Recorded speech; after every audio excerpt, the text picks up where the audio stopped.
Nobody can dictate to India. अगर किसी भी मुल्क को यह लगता है कि हम हिंदुस्तान को यह बोलेंगे कि तुम ये करो, वो नहीं होने वाला। और ये आज की बात नहीं है आलिया जी, ये आज की बात नहीं है। इंडिया का पहला एटॉमिक ब्लास्ट जो था, जो हमने करा था एटॉमिक टेस्ट, वो 98 में नहीं करा था, वो 1974 में करा था, जब इंदिरा गांधी थी प्राइम मिनिस्टर। हमने तब करा था। उस समय इंडिया में लोग भूख से मरते थे, यहाँ पे फैमिन्स होते थे, यहाँ पे भूखमरी से लोग मरते थे। गरीबी आज भी है, लेकिन पहले से बहुत बहुत कम है। पहले तो बहुत ज्यादा होती थी। हमारे पास कुछ पैसे नहीं थे, हमारा फॉरेन रिजर्व बहुत ही लो था। हमने तब नहीं सुनी किसी की। हम तब भी अपने मन की करते थे, हम आज भी अपने मन की करते हैं। अली जी, ये जो अक्सर पाकिस्तान में कहते हैं ना, भारत बहुत बड़ी मंडी है और सब लोग भारत की इस बात मानते हैं कि भारत पर बहुत पैसा है। ये पैसा तो हमारे पास 90s के बाद आना शुरू हुआ।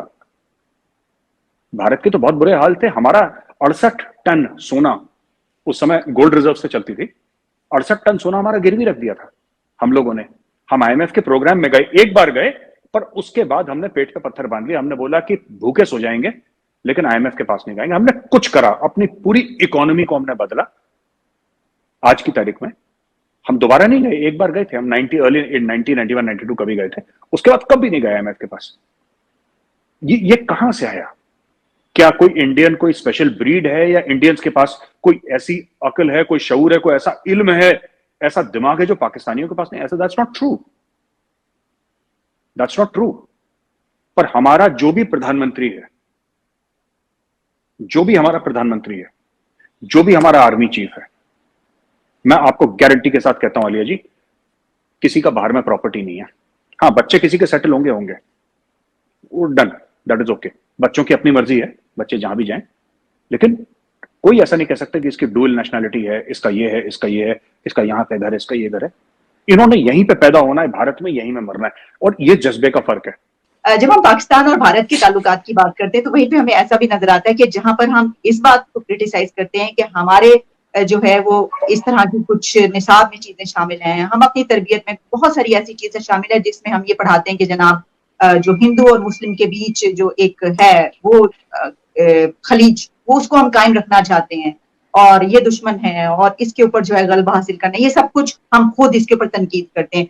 लेकिन वहीं हमें दूसरी तरफ भारत की तरफ से भी कुछ ऐसी चीजें नजर आती हैं, मतलब वहां पे भी हमें लोग ये कहते हुए दिखाई देते हैं कि पाकिस्तान को तोड़ना है, पाकिस्तान को तो इतने टुकड़े होने हैं और इनके ऊपर तो हमने जो ये जगह यहाँ पर कब्जा करना है, ये वाली बातें वहां से भी नजर आती हैं। अच्छा, अब क्योंकि पाकिस्तान एक छोटा मुल्क है और जाहिर है कि आपका मुल्क एक बड़ा मुल्क है, ताकत बड़ी ताकत है, एक छोटी ताकत फिर इसको इनसिक्योर महसूस करती है, तो फिर वो अगर कोई ऐसी बात है भी दुश्मनी की तो वो बढ़ती चली जा रही है, वो कम होने में नहीं आ रही।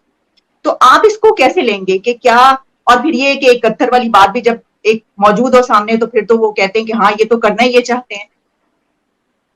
जी, देखिए, दो तीन चीजें हैं। जब 71 में पाकिस्तान का जब दो टुकड़े हुए थे, ईस्ट पाकिस्तान बांग्लादेश बना था, इंडिया चाहता तो बांग्लादेश को, जो पाकिस्तान में कहते हैं ना लोग अखंड भारत के बारे में भारत बात करता है, इंडियन आर्मी थी बांग्लादेश में, लाखों की इंडियन फौज थी, और हमारे लिए बड़ा आसान था क्योंकि मुक्ति वाहिनी हमने बनाई थी।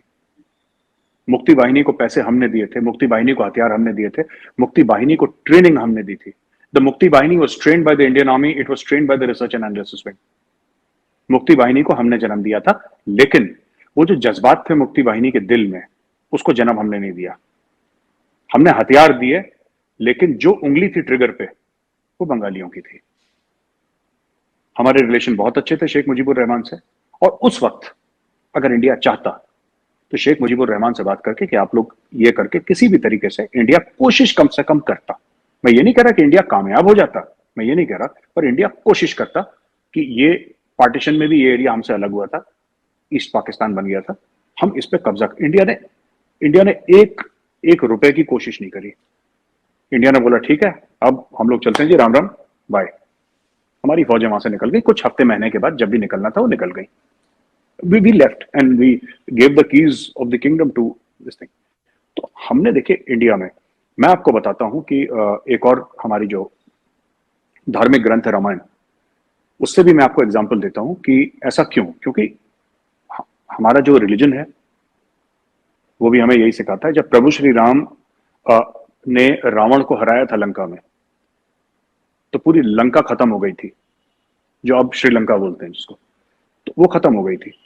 लेकिन जो रावण का छोटा भाई था विभीषण, उसको लंका का राजा बनाया और वो वापस आ गए, उन्होंने कब्जा नहीं करा लंका के ऊपर। तो ये जो पाकिस्तान में ये बात है कि भारत कब्जा कर लेगा, भारत की ऐसी कोई पॉलिसी नहीं है कि भारत किसी और मुल्क पे कब्जा करे, और हमारे लिए ज्यादा मुश्किल भी नहीं है। हाँ, कुछ मुल्क मिले हैं हमारे साथ, बिल्कुल मिले हैं, लेकिन fact of the matter is that हमने मालदीव्स में ऑपरेशन करा था, हमने श्रीलंका के अंदर ऑपरेशन करा था, ऑपरेशन पवन कई साल चला, हम लोग छोड़ के आ गए श्रीलंका, हम लोग छोड़, हमें किसी में इंटरेस्ट नहीं है। पहली बात, जो एरिया पाकिस्तान ऑक्यूपाई अभी कर रहा है, जो हमारा, जिसको हम लोग जिसको कहते हैं पाकिस्तान ऑक्यूपाइड कश्मीर, आप लोग जिसको आजाद कश्मीर कहते हैं, हमारा सीपैक का जो सीपैक की जो भारत ऑब्जेक्ट कर रहा है किस चीज पे, पाकिस्तानियों को यह है कि पाकिस्तान में इतनी इन्वेस्टमेंट आ रही है इसलिए भारत जलता है। ये आप लोगों को, ये आपके मीडिया में और आपके सोशल मीडिया में ये एक थिंकिंग है, एक सोच है कि साहब ये जो है ना कि ये भारत को बड़ी जलन है, भारत को बड़ी जेलसी है, भारत बड़ा कुर्ता है अंदर से कि देखो पाकिस्तान में, वो बहुत छोटा है CPEC actually.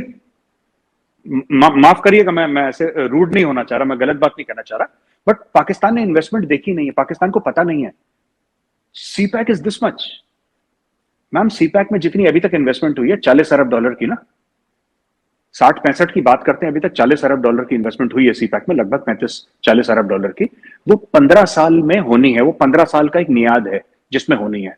China Pakistan economic corridor जो प्लान है 15 ईयर्स का है, तो जितना 15 साल में आपका हुआ या होगा उससे 3 गुना, 300%, 3 गुना हर साल चाइना के साथ हमारी ट्रेड है 125 बिलियन की।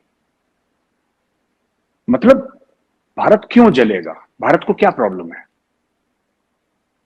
हमारी प्रॉब्लम है कि जो चाइना पाकिस्तान इकोनॉमिक कॉरिडोर है वो पाकिस्तान ऑक्यूपाइड कश्मीर और गिलगिट बाल्टिस्तान से आता है, जिसको एक 1994 का इंडियन पार्लियामेंट का रेजोल्यूशन ये कहता है कि वो जमीन हमारी है। This is a parliamentary resolution.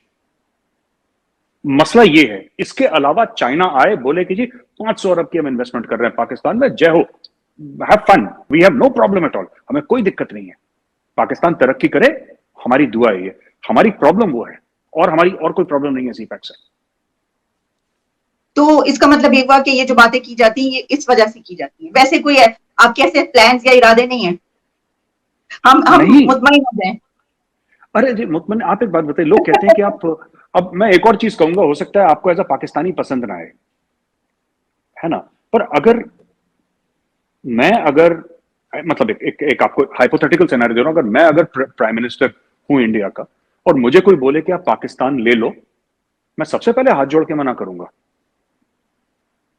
मुझे नहीं चाहिए, मैं माफी चाहूंगा पर मुझे नहीं चाहिए।